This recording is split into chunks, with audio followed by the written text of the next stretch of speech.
పరలోక భవనాన్ని ఇచ్చుకొచ్చి గదిలో మార్చి మళ్ళీ కట్టారో ఏమో. మాయజాలము తెలుసు, మంత్రకారడి తెలుసు, రెంటి కన్న ఇది ఇంకోటేమో. నీలాకాశం నేలాకొస్తే ఇట్టాగే ఉంటాదో ఏమో.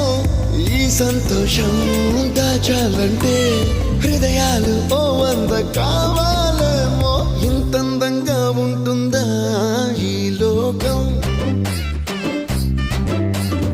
ఇన్నాళ్ళు ఈ మనసుకి తెలియాలేదే పాపం.